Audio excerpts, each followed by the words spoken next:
Chers amis, Rev Tov, Beshem Hashem, Naaseh Venatzliach, Bezrat Hashem, on est ce soir le lundi 7 du mois de octobre et nous sommes déjà le 6 puisque nous sommes le soir du mois de Tishri. Notre cours ce soir sur la vie du juif numéro 9 a été acheté, Bezrat Hashem,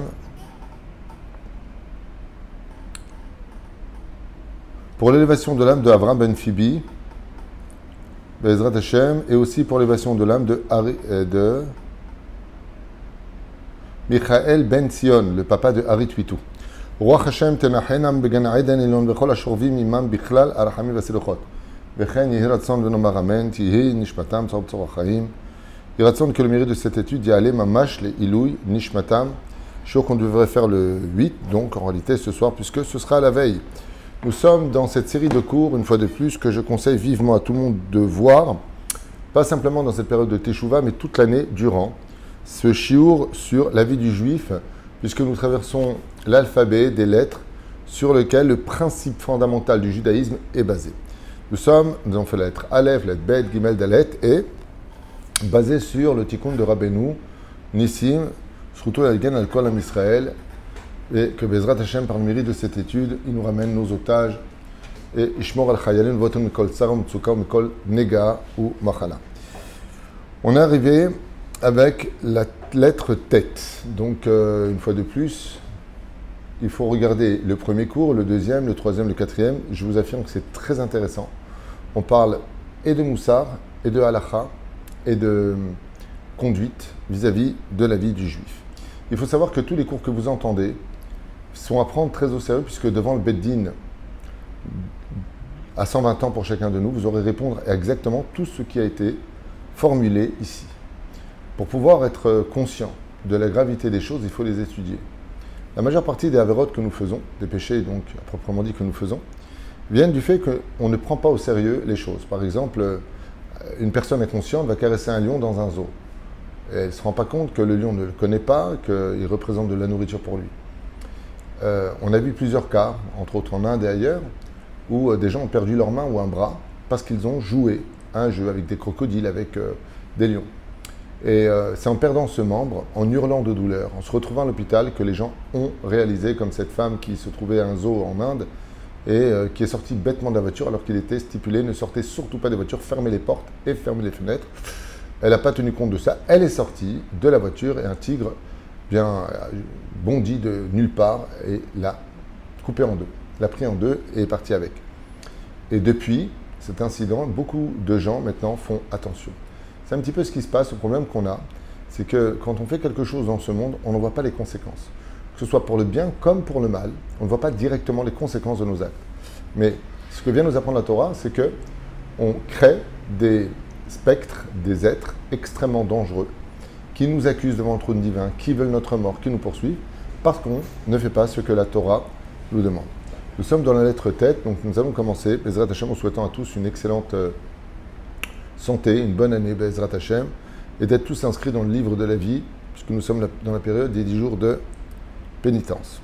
Tafal, nous avons traité. Shon Tafel, Sheker ou Mirma.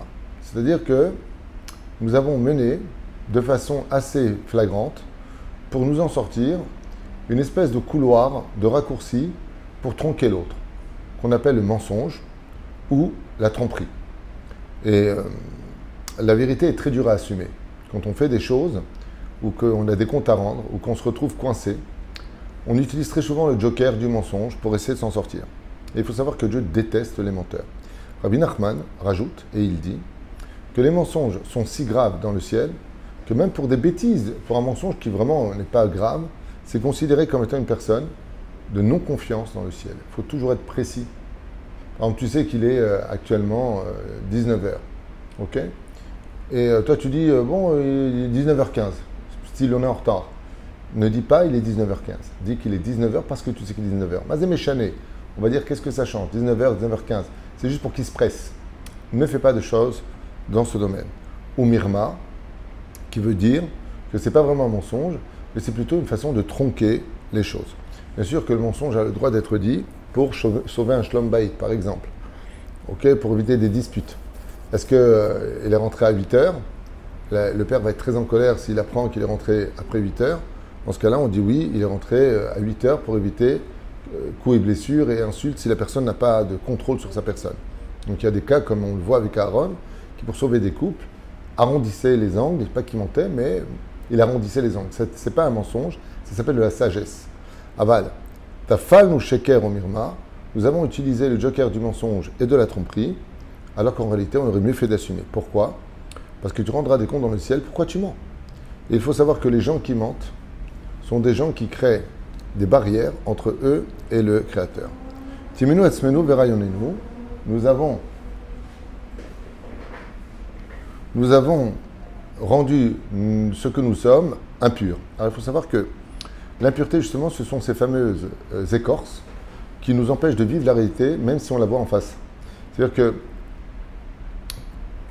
sans rentrer trop dans les détails, mais c'est un petit peu ce qui se passe dans le monde, ça veut dire qu'on vit une espèce de mensonge médiatique assez important, dans beaucoup de domaines, hein, pas que dans le domaine de ce qu'on vit ici, mais dans beaucoup de domaines. Et les gens ne voudront même pas savoir la vérité ou chercher à savoir la vérité. Ça peut être pareil dans le travail, dans la famille, dans le shlom bayit, dans beaucoup de domaines. Et ça vient de la Touma. C'est-à-dire que quand on montre des faits réels, vivre dans le déni par exemple, ça démontre vraiment des gens qui sont plongés dans une impureté assez importante. Atzmenu verayonenu, et nos idées elles-mêmes sont devenues impures. C'est-à-dire de proposer, comme ça s'est passé il y a longtemps de cela, une personne a proposé un bar mitzvah le jour de sa bar mitzvah, une non-juive prostituée pour s'il jouait les hommes. Pour dire une chose pareille, pour proposer à un enfant kadosh qui se marie avec la Torah le jour de sa bar mitzvah, de lui proposer de faire un acte aussi horrible que Zera Levatala, Mishkav Goya, Hashem Ishmor Virachem, combien d'interdits extrêmement graves sont au rendez-vous d'une chose pareille qu'il faudrait jeûner à peu près 84 jeûnes pour réparer une chose pareille. Et il propose un bar mitzvah. Ça s'appelle Timinu Rayonenu. C'est-à-dire que même nos idées sont devenues un peu plus impures. Timinu Nishmatenu Ve'ich Elek Elokam Mima'al. Et on a volé quelque chose en nous rendant aussi impurs par le biais de toucher notre âme, qui appartient à Dieu, qui est faite à l'image de Dieu. L'âme de chaque juif est à l'image de Dieu. Mima'al Ve'tachat Shelo Ragza Eretz. Ve'tachat Shalosh Ragza Eretz. Et là, il dit comme ça, comme c'est marqué dans Michelet, on aurait touché les 3 couches de la terre, c'est-à-dire que chaque fois on se rend impur au niveau de l'âme. Alors, ce qu'il faut expliquer ici, c'est que quand on parle de l'impureté de l'âme, il n'y a que 2 avérotes qui peuvent toucher l'âme du juif. Toutes les autres avérotes peuvent toucher ce qu'on appelle le niveau de nefesh et roi. Mais pour toucher la neshama, il y a 2 avérotes qui sont extrêmement graves et qui pourrissent la neshama de la personne, ça veut dire qu'ils la rendent mauvaise, c'est l'orgueil et l'assimilation. C'est-à-dire que s'il se marie avec une non-juive ou un non-juif, là, dans ce cas-là, c'est son âme qui est touchée, puisque l'intimité conjugale va permettre au conjoint de toucher l'âme. On parle de l'âme vraiment du juif, et son âme est touchée de l'intérieur. C'est comme ça, en tout cas, que les Mekoubalim l'expliquent pour ceux qui veulent l'entendre. Tachat eved ki imloch shifra ki tirash gevirta oilanu al shivrenu ta'enu beora. Et donc, il nous dit malheur à nous de faire une chose pareille, de ne pas faire attention à ce qui ne nous appartient pas. Les mains d'avardomé, c'est comme si que quelqu'un te prête sa voiture et toi tu lui rends défoncé, toute sale, il manque des choses dans la voiture. Il dit ainsi l'élève Avdalim, c'est celui qui malheureusement ferait une chose pareille.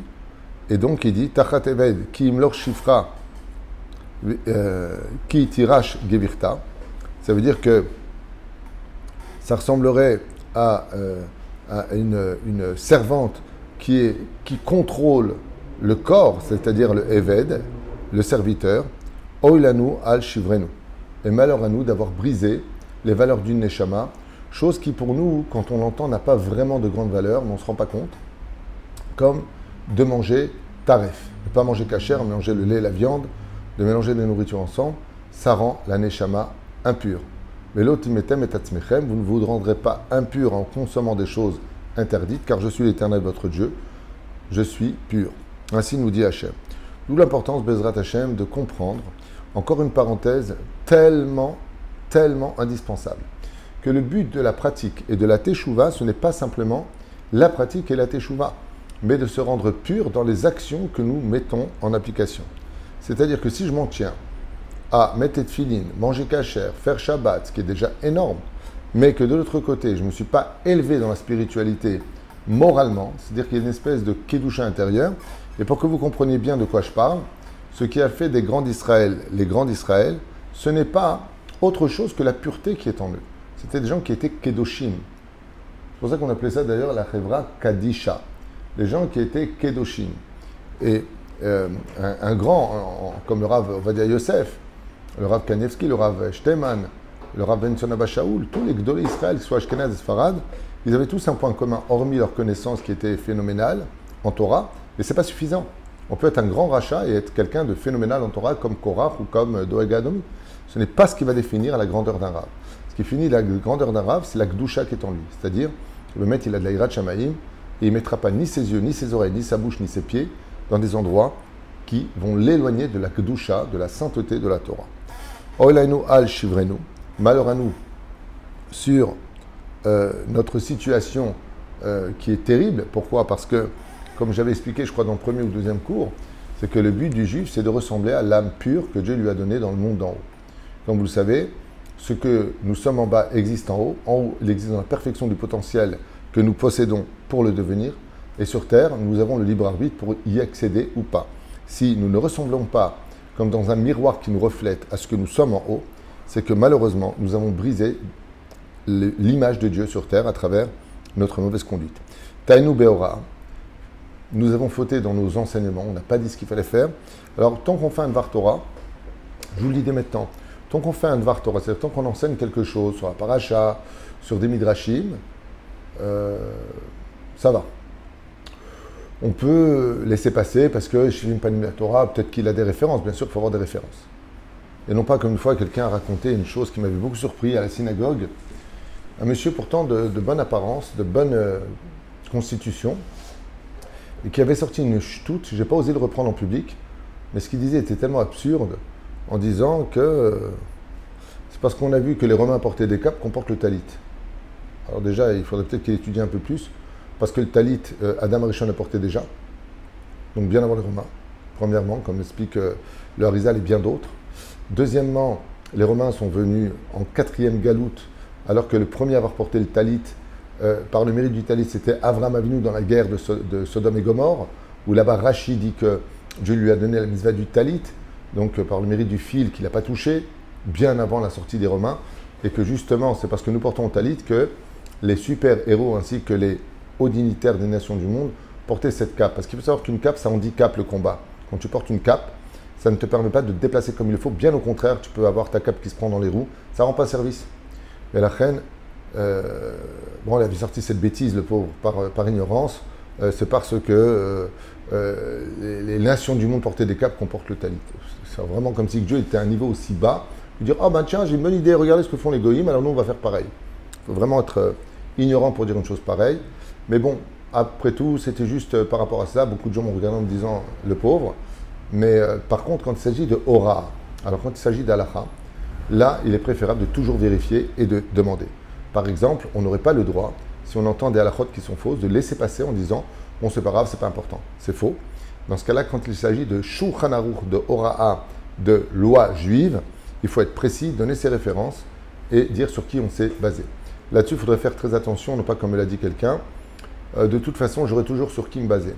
Dans le judaïsme, quand tu choisis un rave, tu le choisis pour tout. Tu ne peux pas te promener d'un rave à un autre rave, ce qui fait que tu finirais avec toutes les couleurs et toutes les permissions du monde sur la tête, puisqu'il y a des conflits entre nos poskim, et donc assez les harav et non pas assez les harabanim. Fais-toi un rave et non pas plusieurs rabanim, sinon effectivement tu vas tout te permettre.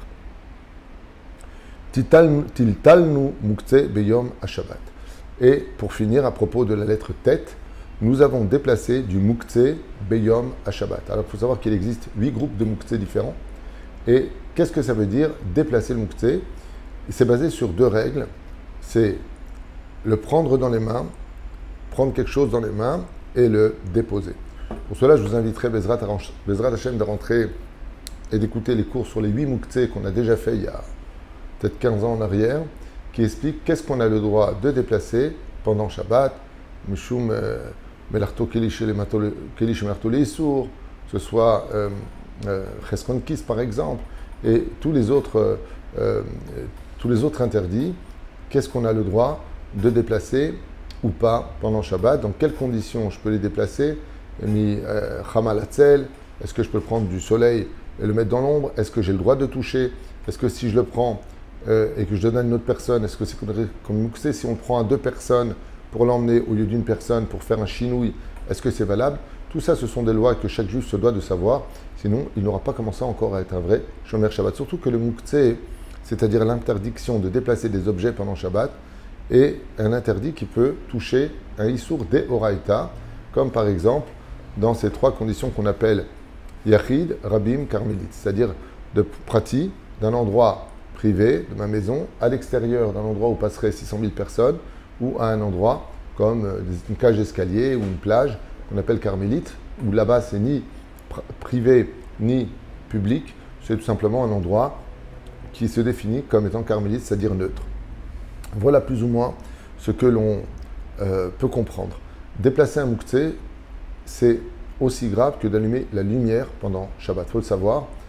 Plus que ça encore, puisqu'il y a des isurim qui sont des rabanan, et là c'est un sour bichlal des oraïta. Même si à Emet, on a une grande marloquette entre Rabbi Shimon Bar Yochai et Rabbi Yehuda Bar Ilai, dans le Talmud de Masechet Shabbat, à savoir pourquoi on ne peut pas déplacer des objets.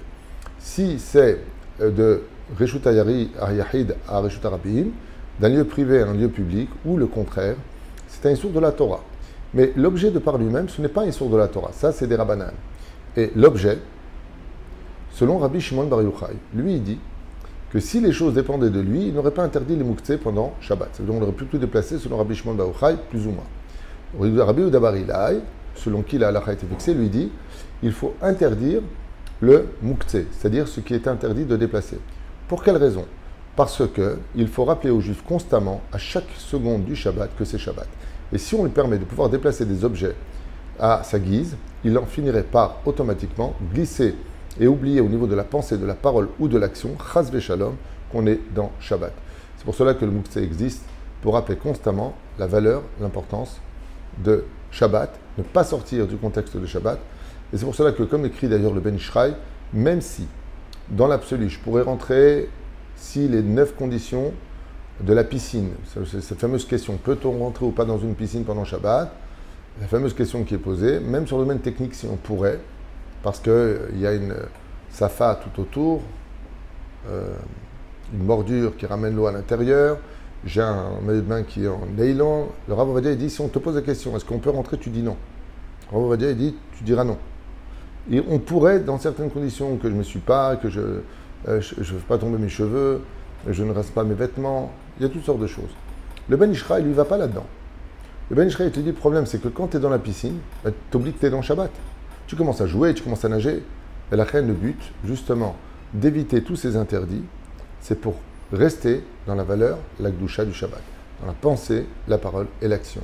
Comme lui dit le Ben Ishraï, on doit être les gardiens du Shabbat, pensée, parole et action. Donc penser qu'à du Kodesh, ne dire que du Kodesh, et s'interdire certaines règles pour ne pas déborder, parce que le juif est tellement énergétique et explosif que dès qu'on lui donne l'occasion de sortir d'une situation, il tourne la page et avance assez vite. Voilà pour la lettre Tet, Bezrat Hashem, shiur qui a été fait et demandé, Bezrat Hashem Barach. Attendez juste un instant. Voilà, tous les 8 du mois, pour l'élévation de l'homme de Avram Ben Fibi, élévation de Michael Ben Zion. רוח השם תנחנה מגן עדן עליון וכל השוכבים עמם בכלל, אנחנו נצלחות וכן ירצון ונאמר אמן.